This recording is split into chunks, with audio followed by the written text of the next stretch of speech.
Okay, real quick, everybody. I wanted to get this out to people. I'm a real mess right now because I've been in a car working. But how to remove the starter from a '91 Buick Roadmaster, and according to the book, it's just like 2 bolts, and it's so easy. I spent 5 days trying to figure this out, so it's not super easy at all. It's a dang mess. But there's a trick to it, and that's what I want to show you. It's real easy once you know the trick. So as you can see, there's the starter right there, in case you want to get a really good view of everything. And yeah, it's filthy. I don't know how long that thing's been in there. So if you wanted to view the starter from the top, you could look down here into the engine on the passenger side. And where that light is about where it was, right down in there. But that's not really the good place to get a view of it. Okay, so here's the thing. The starter's like up in here, in this area, underneath, let's see, passenger side tire. You gotta crawl under, I'll show you in a minute. But the thing is that the starter's up here. You just remove 2 bolts and then you undo these 2 wires up here. And that's pretty simple. You can actually spin this around and around in any direction. I saw one guy, he tried to pass it through like right here where the tire is. See how the tire is right there? He was able to get through there. There was no way that I was going to get through there, even if I removed the starter solenoid. I think if I removed the solenoid, it might have kept going. And the tire, I'm not sure. But the other thing is, this is in the way of removing it, and this is all welded. There's no way to undo this. You'd have to undo the entire muffler. It's ridiculous, and you'd break all these bolts because they're all rusty, you know. They're all going to break off, and then you'd really be in bad shape, right? There's these brake lines in the way, and then you could get through here, but this thing, and if you release this thing, you'll probably break loose this spring right here. This thing will come shooting down, and then it would be ridiculous to try to compress that spring again. I've tried to compress those springs, and it's a nightmare. That's like compressing the Empire State Building right there. There's tools to do it, but then they break while you're doing it because there's so much pressure. It's ridiculous. But here's the thing, right? See that cover right there? That's the problem. See what?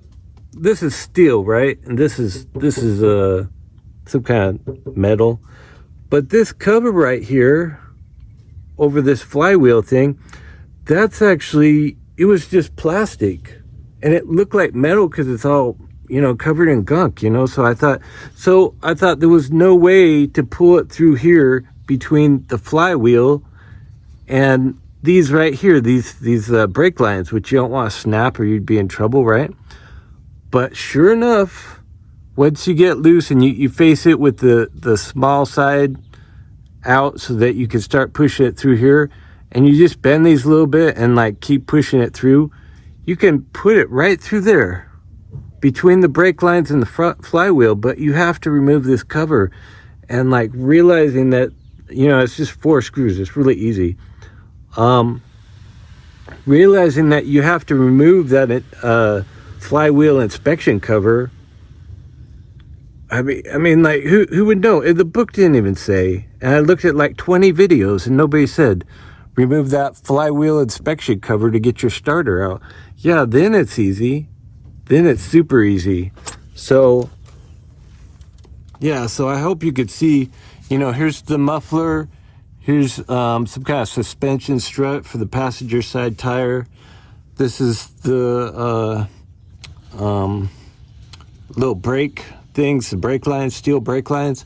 And the plastic inspection cover was right here for the flywheel. And yeah, once you remove that, it's super easy. So just so you understand, like, the orientation, yeah, this is a mess, right? The orientation is like this, like here's your passenger side tire, and you're gonna crawl right up under there, and it's about right up under here, like kind of, here, I'll show you, it's right up under there. So hopefully that helps you out. Because yeah, here's the thing, I was like, today I was gonna come out and I was gonna saw the muffler off in like 2 places and remove it to get that thing out. And then I was gonna, I looked up these repair procedures for repairing the link, where you like wrap it and then you put like this C-clamp on it. And I was gonna do that in 2 places. Man, I kept saying, this is not how it's done. That can't be how it's done. It's ridiculous. And so, yeah, I finally figured out. I tapped on that cover and I was like, that thing's plastic. And I like realized you could remove that and you could get this thing out. So I don't know. Hopefully that helps somebody get this stupid thing out of there. But yeah, the car, let me see. Yeah, I pulled the car out onto the lawn, and then it just like, I parked it, and when I came back and tried to start it, the battery's completely full. I tested it and everything. But nothing happens. Like you can see, the gauge lights like dim just a little bit every time I try to turn it over, and that was it. There was no noise, there's no clicking, there was no like it was not trying, it was just dead, like a dead stick, Aside from that, it's a really good car. I love it. It runs great. It's really reliable and everything.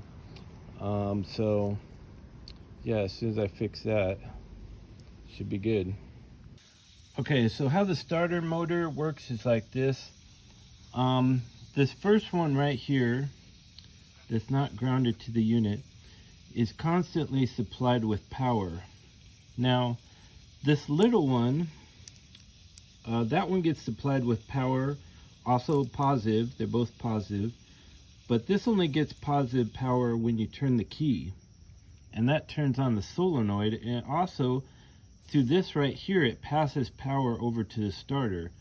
So this always has positive, and then when you turn on the key, this gets positive, and it also passes it to the starter. It activates the solenoid and the starter. So this is the solenoid, this is the starter. So if it's working, the solenoid, when it gets power, it'll make the little gear pop out and engage with the flywheel. And if the starter, the big thing, is working, it'll be spinning that little gear. So the starter spins it, the solenoid just makes it pop in and out and engage and disengage. So now I'm going to show you how we test this thing to see if it's any good. Okay, so how you're going to set this up is you got your positive battery terminal and your positive lead, and that's going to go to that outer one right there, and it's only going to touch that. Don't let it touch anything else. And then you got your grounding to your car or your negative battery terminal, either one. And then you're going to ground the body of the starter with your ground. So we got the ground, we got the positive. Of course, that's normal, ground, positive. Now this is unplugged at the moment, but I already tested mine and it doesn't do anything at all. So, and that's pretty much what I've been experiencing. So this is just total junk. I don't know what's going on. It's dead. But now when you're doing this, don't let this and this like touch your body or all kinds of different stuff, because if you're arcing your positive to your negative directly, you could mess up your battery on your engine. And that's happened to a family member of mine in the past, where they did something like that and they destroyed their battery. So I don't know, maybe it will happen, maybe it won't. I wouldn't mess around. So I'd be very careful take something, your hand is insulated, and you're gonna arc the two. You got your positive, and you're just gonna slide over and touch that real quick, just for a second, and it should spark, but you're basically turning the ignition on and seeing what happens. And also, don't overdo this thing. Just do it a couple times, see if anything happens, see what happens, and that's about it. Don't like sit there grinding on it, like watching it spin for a long time. You'll burn up, if the motor is working, you'll burn it up, and you know, you could kill your battery too. You know, it's a lot of pressure on it. You know, you normally just go and that's it. So just do your test like really quick and be done with it. Of course, as I was saying, that sprocket in there should pop out and it should be spinning, and that's it. Now, as far as buying a new starter, you can go on eBay or Amazon and get it for like $100, but it's actually just 110 at AutoZone, so I would just go straight to AutoZone.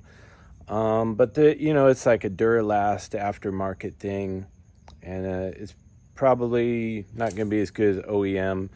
If you can, OEM's really the best bet, but you know, I'll see how much the OEM is, but if it's a bunch more, then I'm just going to go with the Duralast for now.